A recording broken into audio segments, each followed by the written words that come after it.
ಈ ಸಲದ ಆರ್ಥಿಕ ಸಮೀಕ್ಷೆಯಲ್ಲಿ ಬಂದಿರೋದೇನು ರಾಕೆಟ್ ಸೈನ್ಸ್ ಅಲ್ಲ, ಎಲ್ರಿಗೂ ಅರ್ಥ ಆಗುವಂಥದ್ದೇ. ಆದರೆ ಚುನಾವಣೆಗಳನ್ನು ಗೆಲ್ಲುವುದಕ್ಕೆ ಫ್ರೀಬಿ ಘೋಷಣೆಗಳು, ಗ್ಯಾರಂಟಿ ಘೋಷಣೆಗಳು ಅನಿವಾರ್ಯ ಅನ್ನುವ ಸ್ಥಿತಿಗೆ ಬಂದಿದೆಯಾ? ಬೆಕ್ಕಿಗೆ ಗಂಟೆ ಕಟ್ಟುವವರು ಯಾರು ಅನ್ನೋ ಪ್ರಶ್ನೆಗೆ ಉತ್ತರ ಸಿಗ್ತಾ ಇಲ್ವಾ? ಇದೇ ವಿಷಯದ ಬಗ್ಗೆ ಇವತ್ತು ಚರ್ಚೆ ಮಾಡ್ತೀವಿ. ಹಲವು ಜನ ಗಣ್ಯರು ಇರ್ತಾರೆ. ನನ್ನ ಕೊಲೀಗ್ ಪ್ರಶಾಂತ್ ನಾಥು ಇದ್ದಾರೆ. ಪ್ರಶಾಂತ್, ಕಾರ್ಯಕ್ರಮಕ್ಕೆ ಸ್ವಾಗತ. ರವೀಂದ್ರ ರೇಷ್ಮೆ, ಹಿರಿಯ ಪತ್ರಕರ್ತರು ನಮ್ಮ ಜೊತೆಗಿದ್ದಾರೆ. ಕಾರ್ಯಕ್ರಮಕ್ಕೆ ಸ್ವಾಗತ ರವೀಂದ್ರ ರೇಷ್ಮೆ ಅವರೇ. ಬ್ರಿಜೇಶ್ ಕಾಳಪ್ಪ ಅವರು ಕಾಂಗ್ರೆಸ್ನಿಂದ, ಎಂ ಜಿ ಮಹೇಶ್ ಅವರು ಬಿಜೆಪಿಯಿಂದ, ಅಶ್ವಿನ್ ಕುಮಾರ್ ಅವರು JDSನಿಂದ ಇದ್ದಾರೆ. 3 ಜನರು ಕಾರ್ಯಕ್ರಮಕ್ಕೆ ಸ್ವಾಗತ. ಎಸ್ ಪ್ರಶಾಂತ್, ಬೆಕ್ಕಿಗೆ ಗಂಟೆ ಕಟ್ಟುವವರು ಯಾರು? BJPಯವರೇ ಕಾಂಪಿಟೇಷನ್ಗೆ ಬಿದ್ದವರಂಗೆ ಗ್ಯಾರಂಟಿ ಯೋಜನೆಗಳನ್ನು, ಫ್ರೀಬಿಗಳನ್ನು ಘೋಷಣೆ ಮಾಡಿ ಚುನಾವಣೆಗಳ ಮೇಲೆ ಚುನಾವಣೆಗಳನ್ನು ಗೆದ್ಕೊಂಡು ಹೊರಟಿರುವಾಗ ಈ ಆರ್ಥಿಕ ಸಮೀಕ್ಷೆಯನ್ನು ಯಾರು ನೋಡ್ತಾರೆ? ನೋಡಿ, ಭಾರತ ಸರ್ಕಾರದಲ್ಲಿ ಎಕನಾಮಿಕ್ ಸರ್ವೆಯನ್ನು ಪಾರ್ಲಿಮೆಂಟ್ನಲ್ಲಿ ಬಜೆಟ್ನ ಮುನ್ನಾ ದಿನ ಮಂಡಿಸಲಾಗುತ್ತೆ. ಅದು ಸರ್ಕಾರದಿಂದ ತಯಾರಾಗಿರ್ತಕ್ಕಂಥ ಸರ್ವೆ ಇರಲ್ಲ. ಎಕನಾಮಿಕ್ ಅಡ್ವೈಸರ್ಸ್ ಏನದನ್ನು ತಯಾರಿಸ್ತಾರೆ, ಅದು ಇಂಡಿಪೆಂಡೆಂಟ್ ಆಗಿ ಸರ್ಕಾರದ ಒಟ್ಟಾರೆ ಆರ್ಥಿಕ ನೀತಿಗಳೇನಿವೆ ಅವುಗಳು ಕಳೆದ ವರ್ಷ ಏನಿತ್ತು ಅಂತಕ್ಕಂಥದ್ದರ ಒಂದು ಸಮೀಕ್ಷೆ ಮಾಡಲಾಗುತ್ತೆ. ಹೀಗಾಗಿ ಅದು ಭಾರತೀಯ ಜನತಾ ಪಾರ್ಟಿ ತಯಾರಿಸಿದ್ದು, ಯಾರೋ ತಯಾರಿಸಿದ್ದು ಅಂತಕ್ಕಂಥದ್ದಲ್ಲ. ಆರ್ಥಿಕ ತಜ್ಞರು ತಯಾರಿಸಿರ್ತಕ್ಕಂಥ ಎಕನಾಮಿಕ್ ಸರ್ವೆಯಲ್ಲಿ ಹೇಳಿರುವ ಪ್ರಕಾರ ಈ ವರ್ಷ 1,72,000 ಕೋಟಿಯಷ್ಟು ಹಣವನ್ನು ಏನು ಫ್ರೀಬೀಸ್ ಇವೆ ಇದಕ್ಕೋಸ್ಕರ ಸ್ಪೆಂಡ್ ಮಾಡಬೇಕಾಗಿರ್ತಕ್ಕಂಥ ಒಂದು ಅನಿವಾರ್ಯತೆ ಸೃಷ್ಟಿಯಾಗುತ್ತೆ. ಬಟ್ ಇದು ಕಡಿಮೆ ಆಗಲ್ಲ, ವರ್ಷದಿಂದ ವರ್ಷಕ್ಕೆ ಇದು ಜಾಸ್ತಿ ಆಗ್ತಾ ಹೋಗುತ್ತೆ. ಅದರಿಂದ ರಾಜ್ಯಗಳ ಫಿಸ್ಕಲ್ ಡೆಫಿಸಿಟ್ನ ಪ್ರಮಾಣ ಏನು ಕಂಟ್ರೋಲ್ಡ್ ಇತ್ತು, ಕರೋನಾ ಸಂದರ್ಭದಲ್ಲಿ ಸ್ವಲ್ಪ ಏರುಪೇರಾಗಿರುತ್ತೆ. ಆದರೆ ಅದಾದ ನಂತರವೂ ಕೂಡ ಈಗ ರಾಜ್ಯಗಳ ಫಿಸ್ಕಲ್ ಡೆಫಿಸಿಟ್ನ ಪ್ರಮಾಣ ಏರಿಕೆ ಆಗ್ತಿದೆ. ಅದು ಕೇವಲ ಈಗ ಕಾಂಗ್ರೆಸ್ ಸರ್ಕಾರದ ರಾಜ್ಯಗಳು, BJP ಸರ್ಕಾರದ ರಾಜ್ಯಗಳು ಅಂತಕ್ಕಂಥದ್ದಲ್ಲ. ಬಹುತೇಕ ರಾಜ್ಯಗಳಲ್ಲಿ ಈ ಫ್ರೀ ಎಕನಾಮಿಕ್ ಸರ್ವೆ ಏನು ಹೇಳ್ತಿದೆ, ಶಾರ್ಟ್ ಟರ್ಮ್ನಲ್ಲಿ ನೀವು ಈ ಕ್ಯಾಶ್ ಟ್ರಾನ್ಸ್ಫರ್ಸ್ಗಳನ್ನು ಏನು ಕೊಡ್ತೀರಿ ಇವು ಹೆಲ್ಪ್ ಮಾಡ್ತವೆ ಶಾರ್ಟ್ ಟರ್ಮಲ್ಲಿ. ಬಟ್ ಲಾಂಗ್ ಟರ್ಮ್ನಲ್ಲಿ ನೀವು ಇದನ್ನು ನಿಯಂತ್ರಿಸದೇ ಹೋದರೆ, ಈಗ ಆರ್ಥಿಕ ತಜ್ಞರು ಪೂರ್ತಿ ಅಂದರೆ ಈಗ ನೀವೊಂದು ಕ್ಯಾಪಿಟಲಿಸ್ಟ್ ಆರ್ಥಿಕ ತಜ್ಞರಿದ್ದರೆ ಏನೂ ಕೊಡಬೇಡಿ ಅಂತಕ್ಕಂಥದ್ದು ಹೇಳ್ತಾರೆ. ಬಟ್ ಭಾರತ ಕ್ಯಾಪಿಟಲಿಸ್ಟು ಅಲ್ಲ, ಈ ಕಡೆ ಸೋಷಿಯಲಿಸ್ಟು ಅಲ್ಲ, ನಾವು ಮಧ್ಯಮ ಮಾರ್ಗವನ್ನು ಅನುಸರಿಸಬೇಕಾಗುತ್ತೆ. ಎಕನಾಮಿಕ್ ಸರ್ವೆ ತುಂಬ ಸೈಲೆಂಟಾಗಿ ಹೇಳ್ತಾ ಇರತಕ್ಕಂಥದ್ದೇನು, ಪೂರ್ಲಿ ಡಿಸೈನ್ಡ್ ಇದ್ದರೆ, ಅಲ್ವಾ? Poorly designed in the sense ಹೆಂಗೆ, ಇಲೆಕ್ಷನ್ ಬಂತಪ್ಪ, ಬಿಹಾರದಲ್ಲಿ 10,000 ರೂಪಾಯಿ ಕೊಟ್ಟರು, ಹೌದು. ಮಹಾರಾಷ್ಟ್ರದಲ್ಲಿ 10,000 ನಾವು ಕೊಡ್ತೀವಿ ಅಂತಕ್ಕಂಥದ್ದು ಹೇಳಿದರು. ಗೃಹಲಕ್ಷ್ಮಿಯನ್ನೇ ಹೊಸ ಲಾಡ್ಕಿ ಬಹಿಣ್ ಅಂತ ಹೇಳಿದರು. ಮಧ್ಯಪ್ರದೇಶದಲ್ಲೂ ಕೂಡ ಅದನ್ನು ಹೇಳಿದರು. ಅದು ಹೇಳಿದಾಗ ಈಗ ಬಿಹಾರದಂಥ ರಾಜ್ಯದಲ್ಲಿ ಒಂದು ಕುಟುಂಬದಲ್ಲಿ 2 ಮಹಿಳೆಯರಿದ್ದರು ಅಂತ ಅಂದ್ಕೊಳ್ಳೋಣ. 20,000 ರೂಪಾಯಿ ಹಣ ಒಂದು ಮನೆಗೆ ಹೋಯಿತು. ಬಿಹಾರದಂಥ ಒಂದು ರಾಜ್ಯದಲ್ಲಿ ಅದು ದೊಡ್ಡ ಮಟ್ಟದ ಹಣ, ದೊಡ್ಡ ಮೊತ್ತ. ಹಾಗಾಗಿ ನಿಮಗೆ ಪೊಲಿಟಿಕಲ್ ಆಗಿರ್ತಕ್ಕಂಥ ಲಾಭವೂ ಕೂಡ ಆಯಿತು. ಬಟ್ ಲಾಂಗ್ ಟರ್ಮ್ಗೆ ಅದನ್ನು ನೀವು ಸಸ್ಟೈನ್ ಮಾಡ್ತೀರಿ ಅಂತಾದರೆ ನಿಮ್ಮ ಫಿಸ್ಕಲ್ ಡೆಫಿಸಿಟ್ನ ಪ್ರಮಾಣ ಇರ್ಬೋದು, ನೀವು ಬೇರೆ ಬೇರೆ ರೀತಿಯಾಗಿರ್ತಕ್ಕಂಥ ಹಣಕಾಸು. ಈಗ ನಾವು ಕರ್ನಾಟಕಕ್ಕೆ ಬಂದರೆ ಗ್ಯಾರಂಟಿಗಳಿಂದಾಗಿ ಏನಾಗ್ತಿದೆ ಅಂತಕ್ಕಂಥದ್ದನ್ನು ಪರಿಸ್ಥಿತಿ ತೆಗೆದುಕೊಂಡ್ರೆ ರಾಜ್ಯದ ಬೊಕ್ಕಸದ ಮೇಲೆ ಅದರ ಒತ್ತಡ ಇದೆ. ಇದನ್ನು ಎಲ್ಲರೂ ಒಪ್ಪಲೇಬೇಕಾಗಿರುತ್ತೆ. ಈಗ ಅದು ಕಾಂಗ್ರೆಸ್ ಪಾರ್ಟಿ ಸರ್ಕಾರ ಇದ್ದರೂ, BJPಯ ಸರ್ಕಾರ, ಈಗ ಮಹಾರಾಷ್ಟ್ರದಲ್ಲೂ ಕೂಡ ಬೊಕ್ಕಸದ ಮೇಲೆ ಏನು ಪರಿಣಾಮ ಆಗ್ತಿದೆ ಅಂತಕ್ಕಂಥದ್ದನ್ನು BJP ವಿರುದ್ಧ BJPಯ ಶಾಸಕರೇ ಮಾತಾಡ್ಲಿಕ್ಕೆ ಶುರು ಮಾಡಿದ್ದಾರೆ. ಹೀಗಿರುವಾಗ ಎಕನಾಮಿಕ್ ಸರ್ವೆ ಒಟ್ಟಾರೆ ತಿರುಳು ನನಗನ್ನಿಸ್ತಿರ್ತಕ್ಕಂಥದ್ದು, ನೋಡಿ, ಭಾರತದಂಥ ನಿಮಗೆ ಬಡತನದ ರೇಖೆಗಿಂತ ಕೆಳಗಡೆ ಕೋಟ್ಯಾಂತರ ಜನ ಇರುವ ದೇಶದಲ್ಲಿ ನೀವು ಏನನ್ನೂ ಅವ್ರಿಗೆ ವೆಲ್ಫೇರ್ ಸ್ಕೀಮ್ಸ್ಗಳನ್ನು ವೆಲ್ಫೇರ್ ಸ್ಕೀಮ್ಸ್ಗಳೆಲ್ಲವೂ ಫ್ರೀಬೀಸ್ ಅಲ್ಲ. ಫ್ರೀಬೀಸನ್ನು ನಾವು ಡಿಫೈನ್ ಮಾಡಬೇಕಿದೆ ಅನ್ನೋದನ್ನು ಎಕನಾಮಿಕ್ ಸರ್ವೆ ಹೇಳ್ತಾ ಇದೆ. ಎಕ್ಸಾಕ್ಟ್. ನಿಮ್ಮ ಪೊಲಿಟಿಕಲ್ ಪೈಪೋಟಿಗೋಸ್ಕರ ನೀವು ಕೊಟ್ರಿ, ಅವರು ಕೊಟ್ರಿ. ಮೊದಲು ಆಮ್ ಆದ್ಮಿ ಪಾರ್ಟಿಯವ್ರು ಕೊಟ್ಟರು, ಆಮೇಲೆ ಕಾಂಗ್ರೆಸ್ನವ್ರು ಕೊಟ್ಟರು, ಈಗ BJPಯವರು ಅದನ್ನು ಏನು ರೆಪ್ಲಿಕೇಟ್ ಮಾಡೋದಂದ್ರೆ ಏನದು ಅತಿರೇಕಕ್ಕೆ ಹೋಗಿ ರೆಪ್ಲಿಕೇಟ್ BJP ಮಾಡ್ತಾ ಇದೆ. ಎಕನಾಮಿಕ್ ಸರ್ವೆಯ ಒಟ್ಟಾರೆ ತಿರುಳಿರ್ತಕ್ಕಂಥದ್ದು, ಇದನ್ನು ಇನ್ನಷ್ಟು ಚೆನ್ನಾಗಿ ಡಿಸೈನ್ ಮಾಡಿ. ನಾವೀಗ ಹೇಳ್ತಿದ್ವಿ, ಟ್ಯಾಕ್ಸ್ ಕಟ್ಟೋರಿಗೆ ಯಾಕೆ ನೀವು ಕೊಡ್ತೀರಿ ಅಂತಕ್ಕಂಥದ್ದನ್ನು ಕೇಳಿದಾಗ ಕರ್ನಾಟಕದಲ್ಲೇ ಯಾರೂ ಅದರ ಬಗ್ಗೆ ಚರ್ಚೆ ಮಾಡಲಿಲ್ಲ. ಈಗ ಒಬ್ಬರಾದ್ಮೇಲೆ ಒಬ್ಬರು ಮಂತ್ರಿಗಳು ಹೇಳಲಿಕ್ಕೆ ಶುರು ಮಾಡಿದರು, ಟ್ಯಾಕ್ಸ್ ಕಟ್ಟೋರು ಕೊಡಬಾರದ್ರಿ ಅದನ್ನು ಅಂತ. ಹೌದು. ಸೊ ನನಗನ್ಸುತ್ತೆ ರಾಜಕೀಯ ಪೈಪೋಟಿಗೋಸ್ಕರ ನಿಮ್ಗೆ 24, 25, 20, ಬಹುಶಃ 23ರಿಂದ ತೆಗೆದುಕೊಳ್ಳೋಣ, 23, 24, 25, 26 4 ವರ್ಷಗಳ ಕಾಲ ಈಗ ಹೆಂಗಾಗ್ಬಿಟ್ಟಿದೆ ಅಂದರೆ ಪೊಲಿಟಿಕಲ್ ಪಾರ್ಟಿ 5 ವರ್ಷ ಅವ್ರು ಏನೇ ಮಾತಾಡಲಿ, ಕೊನೆಗೆ 10,000 ಕೊಡ್ತಿರೋ 20,000 ಕೊಡ್ತಿರೋ ಅನ್ನೋದ್ರ ಮೇಲೆ. ಈಗ ನನಗನ್ಸುತ್ತೆ ತಮಿಳ್ನಾಡಿನಲ್ಲಿ ಅದು ಇನ್ನೊಂದು ಹಂತಕ್ಕೆ ಮುಂದೆ ಹೋಗ್ಬೋದೇನೋ, ಅಸ್ಸಾಂನಲ್ಲೂ ಮುಂದೆ ಹೋಗುತ್ತೆ ನನ್ನ ಅನಿಸಿಕೆ ಪ್ರಕಾರ. ಯಾಕಂದರೆ 10,000 ಕೊಡಿ ಅಂತ ಐಡಿಯಾ ಕೊಟ್ಟಿದ್ದೇ ಹೇಮಂತ್ ಬಿಸ್ವಾ ಶರ್ಮಾ. ತಮ್ಮ ರಾಜ್ಯದಲ್ಲಿ ರೆಪ್ಲಿಕೇಟ್ ಮಾಡದೇ ಇರ್ತಾರ. ಆ ಕಾರಣದಿಂದ ನನಗನ್ಸುತ್ತೆ ಅಜಿತ್, ಬಡವರಿಗೆ ಕೊಡಬಾರ್ದು ಅನ್ನೋದನ್ನು ಯಾರೂ ಕೂಡ ಹೇಳಲಿಕ್ಕೆ ಸಾಧ್ಯ ಇಲ್ಲ. ನಾನು ಹೇಳಿದೆ ಅಲ್ವಾ, ಅಂತಾರಾಷ್ಟ್ರೀಯ ಆರ್ಥಿಕ ತಜ್ಞರು ಅನ್ಸ್ಕೊಂಡಿರ್ತಕ್ಕಂಥವ್ರು ಕೆಲವು ಕ್ಯಾಪಿಟಲಿಸ್ಟ್ಗಳು ಹೇಳ್ಬೋದೇನೋ, ವರ್ಲ್ಡ್ ಬ್ಯಾಂಕ್ನಲ್ಲಿ ಕೆಲಸ ಮಾಡಿ ಬಂದಿರ್ತಾರೆ, ಏನನ್ನೂ ಕೊಡಬಾರ್ದು ಅಂತಕ್ಕಂಥದ್ದನ್ನು ಹೇಳ್ಬೋದೇನೋ. ಬಟ್ ಭಾರತದಂಥ ದೇಶದಲ್ಲಿ ನೀವು ಎಲ್ಲೋ ಒಂದು ಕಡೆ ಸುವರ್ಣ ಮಧ್ಯಮವನ್ನು ಸಾಧಿಸಬೇಕಾಗಿದೆ.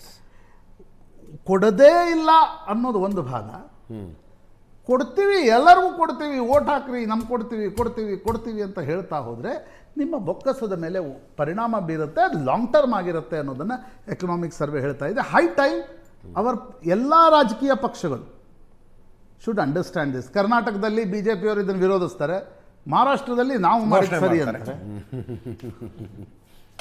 ರವೀಂದ್ರ ರೇಷ್ಮೆ ಅವರೇ, 2019 ಲೋಕಸಭಾ ಚುನಾವಣಾ ಸಂದರ್ಭದಲ್ಲೇ ರಾಹುಲ್ ಗಾಂಧಿಯವರು ಶುರು ಮಾಡಿದ್ದಕ್ಕೆ ಪ್ರಾಸ್ತಾವಿಕವಾಗಿ ನ್ಯಾಯ ಅನ್ನೋ ಒಂದು ಪರಿಕಲ್ಪನೆ ಮುಂದಿಟ್ಟರು.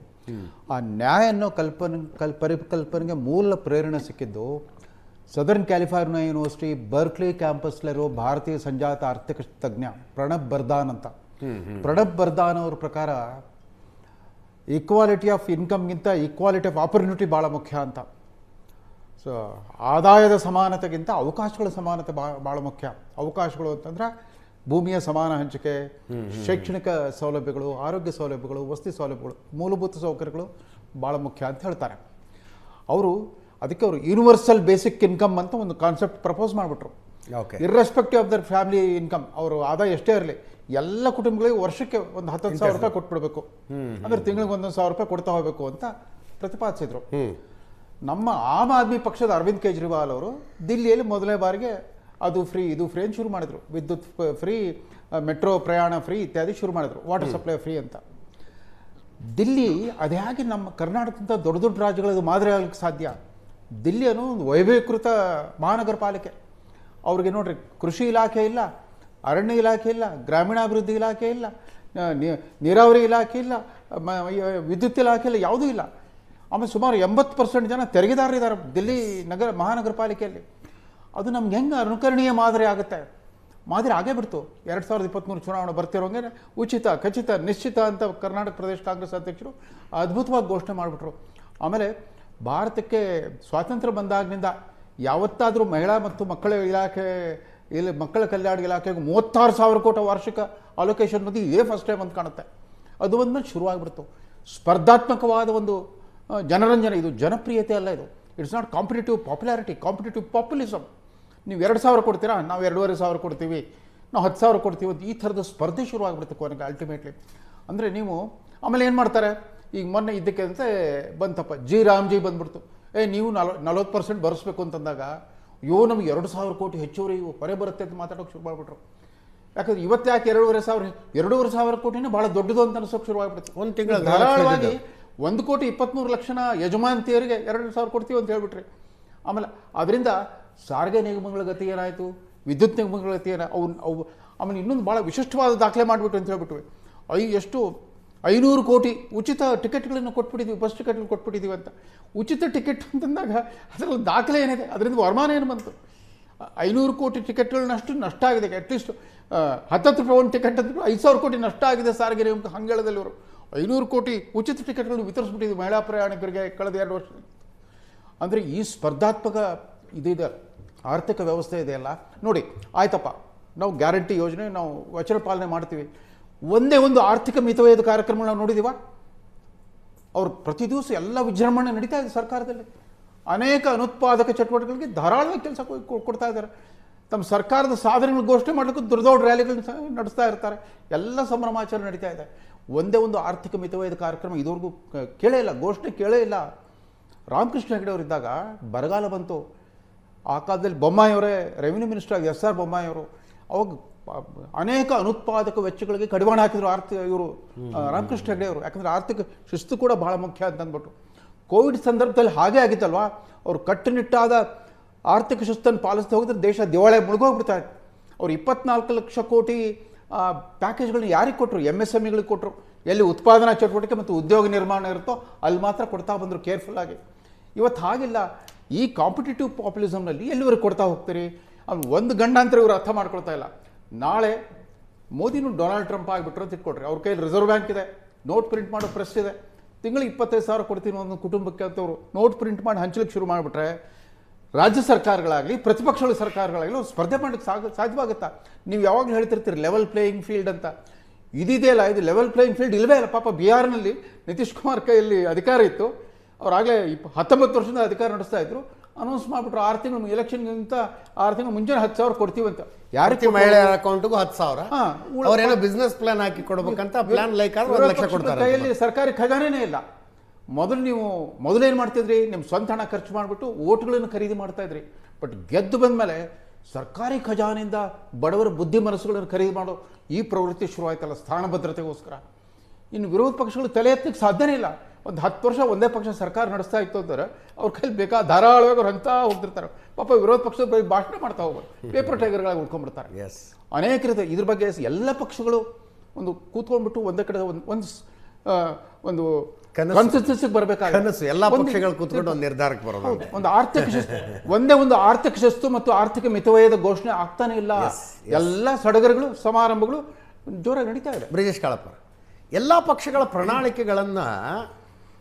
ಪ್ರಣಾಳಿಕೆಗಳನ್ನು ಅಧ್ಯಯನ ಮಾಡಿ ಇದು ಸರಿ ಇದೆ, ಇದು ಸರಿ ಇಲ್ಲ, ಇದು ವಯಬಲ್ ಅಲ್ಲ ಅಂತ ತೀರ್ಮಾನಿಸಿ ಇದನ್ನು ಬಿಡುಗಡೆ ಮಾಡಿ, ಇದನ್ನು ಬಿಡುಗಡೆ ಮಾಡಬೇಡಿ ಈ ಘೋಷಣೆ ಅಂತ ಹೇಳಬಲ್ಲಂಥ ನಾನ್ ಪೊಲಿಟಿಕಲ್ ಕಮಿಟಿ ಒಂದು ಬೇಕಾಗಿದೆ ಈ ದೇಶದಲ್ಲಿ. ಅದಕ್ಕೊಂದು ಲೀಗಲ್ ಸ್ಯಾಂಕ್ಟಿಟಿ ಇರಬೇಕು, ಕಾನ್ಸ್ಟಿಟ್ಯೂಷನಲ್ ಸ್ಯಾಂಕ್ಟಿಟಿ ಇರಬೇಕು.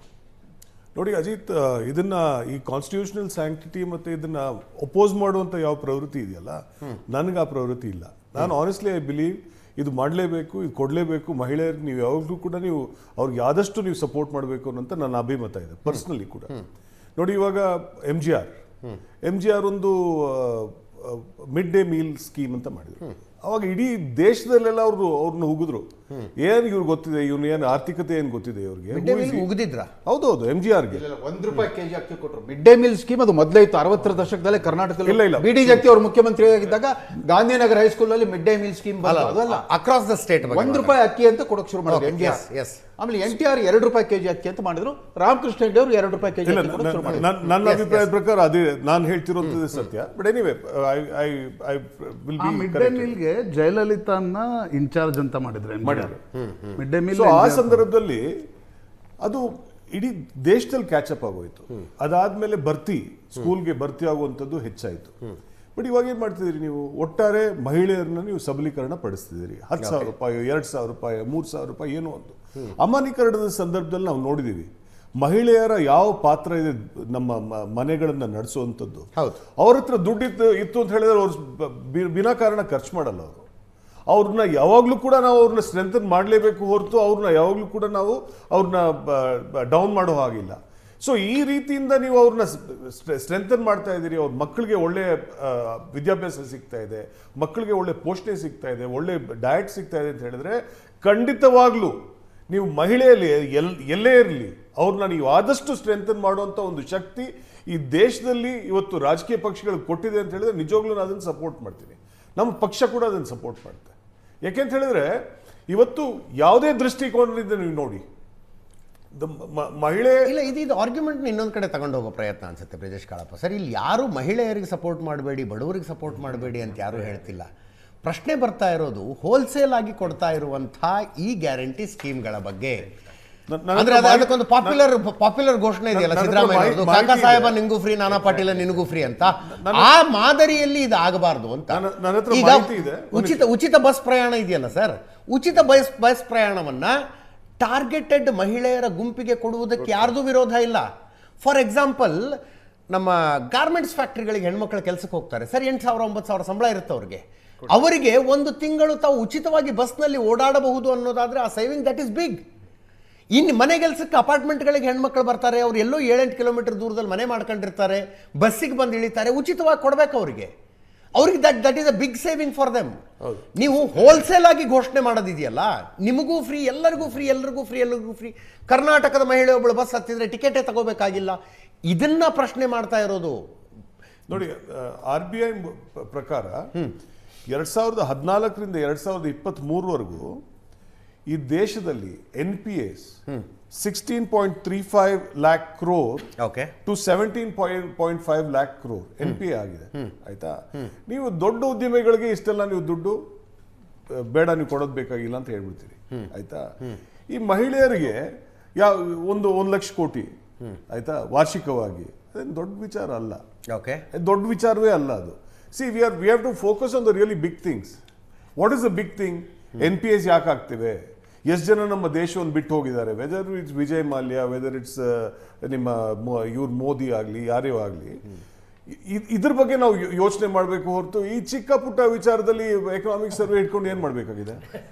ಆಯ್ತಾ? ಓಕೆ, ಅಲ್ಲ ಬ್ರಿಜೇಶ್ ಕಾಳಾಪುರ, ನನ್ನ ದೃಷ್ಟಿಯಲ್ಲಿ ಇಲ್ಲಿ ಅಲ್ಲ, one point. ಇದು ಆಪಲ್ ಟು ಆಪಲ್ ಕಂಪಾರಿಸನ್ ಆಗೋದಿಲ್ಲ ಅಂತ ಅನ್ಸುತ್ತೆ.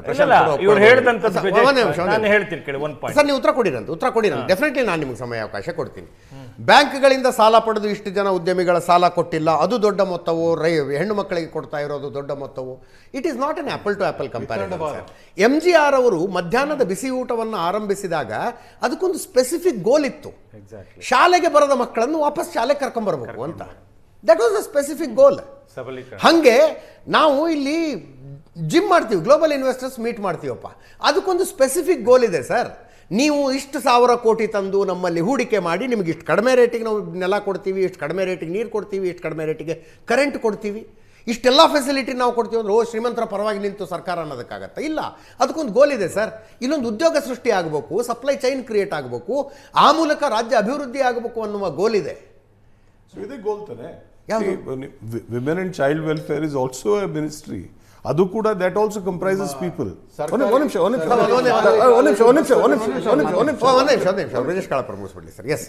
That also comprises a group of people. That is almost 50% of the population. ಹೌದು, ಆಯ್ತಾ? ಆ ಗೋಲ್ನ ನಾವು ಪಕ್ಕಕ್ಕೆ ಇಟ್ಬಿಟ್ಟು ಇಲ್ಲ ಇವ್ರಿಗೆ ಕೊಡುವಂಥದ್ದು ಸರಿ ಇಲ್ಲ ಅಥವಾ ಇದು ದಿಸ್ ಇಸ್ ಗೋಲ್ ಲೆಸ್ ಅನ್ನುವಂಥದ್ದು ಅದು ಎಷ್ಟು ಸರಿ ನನ್ಗೆ ಗೊತ್ತಾಗೋದಿಲ್ಲ. ಒಂದು ನಿಮಿಷ. ಎವ್ರಿ ಪ್ರೋಗ್ರಾಮ್ ಅಂದ್ರೆ ಶ್ರೀಮಂತ ಮಹಿಳೆಯರಿಗೂ ಕೊಟ್ಟರು ನಡೆಯುತ್ತೆ ಅಂತ ಅಲ್ಲ, ಶ್ರೀಮಂತ ಮಹಿಳೆಯರಿಗೂ ಕೊಟ್ಟರು ಕೂಡ ನಾನು that is a different argument entirely. But ಅಲ್ಲ, ಶ್ರೀಮಂತ ಮಹಿಳೆಯರು ಎಷ್ಟು ಜನ ಇದ್ದಾರೆ, ಟ್ಯಾಕ್ಸ್ ಪೇಯರ್ಸ್ ಎಷ್ಟು ಜನ ಇದ್ದಾರೆ, ಅವೆಲ್ಲ ಯೋಚನೆ ಮಾಡಿದ್ರೆ ಇಟ್ಸ್ ಹಾರ್ಡ್ಲಿ ಎನಿಥಿಂಗ್. ಅಲ್ಲ, ನಾನು this is my basic principal is, ಎರಡು ವಿಚಾರದಲ್ಲಿ ಮಹಿಳೆಯರು ಈ ದೇಶಕ್ಕೆ ನಿಜವಾಗ್ಲೂ ದರ್ಶನ ಕೊಟ್ಟಿದ್ದಾರೆ. ಒಂದು, ಅಮನೀಕರಣದ ಸಂದರ್ಭದಲ್ಲಿ ಗಂಡನ ಹತ್ರ ಏನು ದುಡ್ಡಿಲ್ಲ ಅಂದ್ರೂ ಕೂಡ ಅವಳು ಎಲ್ಲಿಂದೋ ಪಾಪ ದುಡ್ಡು ಕೊಟ್ಟಿದ್ದಾರೆ. ಎಸ್, ಒಂದು ಸಂದರ್ಭ. ಎರಡನೇದು, ಕೋವಿಡ್ ಟೈಮಲ್ಲಿ ಅವಳು ಎಲ್ಲಿಂದ ಪಾಪ ಕೂಡಿಟ್ಲು, ಎಲ್ಲಿಂದಲೋ ಪಾಪ ತಂದು ಕೊಟ್ಲು. She was a big saviour for every family. ಆಯ್ತಾ? ಸೊ ಇವಾಗ ನೀವು ಈ ಪ್ರತಿಯೊಂದು ಸ್ಕೀಮು, BJP ಸ್ಕೀಮೇ ಆಗಲಿ, 10,000 ರೂಪಾಯಿ ಸ್ಕೀಮೇ ಆಗಲಿ, ಅಥವಾ ಕಾಂಗ್ರೆಸ್ ಪಕ್ಷದ 2,000 ರೂಪಾಯಿ ಸ್ಕೀಮೇ ಆಗಲಿ, ಯಾವುದು BJP scheme once in a life time 10,000 ರೂಪಾಯಿ. ಆಯ್ತಾ? ಬಟ್ ಇದು ಪ್ರತಿ ತಿಂಗಳು ನೀವು 2,000 ರೂಪಾಯಿ ಕೊಡುವಂಥದ್ದು, according to me this is very good. ಇದು ಆಗಲೇಬೇಕು. ಮಹಿಳೆಯರಿಗೆ ನೀವು ಹೇಗೆ ಇದ್ರೂ ಕೂಡ ನೀವು ಯು ಆರ್ ಸ್ಟ್ರೆಂಥನಿಂಗ್ ದೆಮ್. ಜೊತೆಗೆ ಒಂದು ಫ್ಯಾಮಿಲಿ ಸೆಟಪ್ಪಲ್ಲಿ ಇವಾಗ ತುಂಬ ಜನ ಕುಡಿಯೋ ಅಭ್ಯಾಸ ಇರುತ್ತೆ.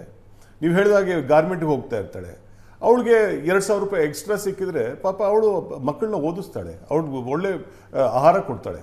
So this is very important. ಇದಕ್ಕೆ ನೀವು ಸಾರಸಗಟಾಗಿ ಇಲ್ಲಿ ಬೇಡಲೇ ಬೇಡ, ಕೊಡುವಂಥದ್ದೇ ಬೇಡ ಅನ್ನೋಂಥದ್ದು according to me is totally.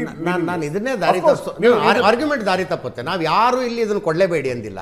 ಫಲಾನುಭವಿಗಳನ್ನು ಎಚ್ಚರಿಕೆಯಿಂದ ಆಯ್ಕೆ ಮಾಡಿ, ಯಾರು ಅರ್ಹ ಫಲಾನುಭವಿಗಳಿದಾರಲ್ಲ ಯಾವಾಗ್ಲೂ ಕೂಡ ಸ್ಟಾರ್ಟಿಂಗ್ ಅವರಿಗೆ ಕೈ ಬಿಚ್ಚಿ ಕೊಡಿ ಅಂತ ಹೇಳ್ತಾ ಇರೋದು. ಸ್ಟಾರ್ಟಿಂಗ್ ಅಲ್ಲಿ unless you have a proper ರೂಪುರೇಷೆ ಬರೋವರೆಗೂ ಸ್ವಲ್ಪ ಒಂದಷ್ಟು ಮಿಸ್ಯೂಸ್ ಆಗುತ್ತೆ, ಮತ್ತೆ ultimately it finds its way.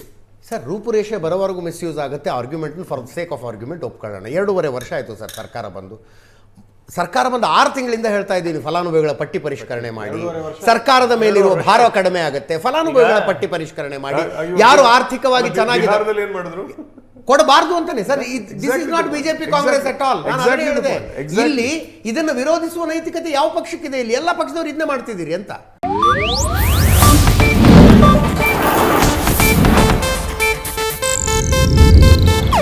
ಇದು ಏಷ್ಯಾನೆಟ್ ನ್ಯೂಸ್ ನೆಟ್ವರ್ಕ್ ಪ್ರಸ್ತುತಿ.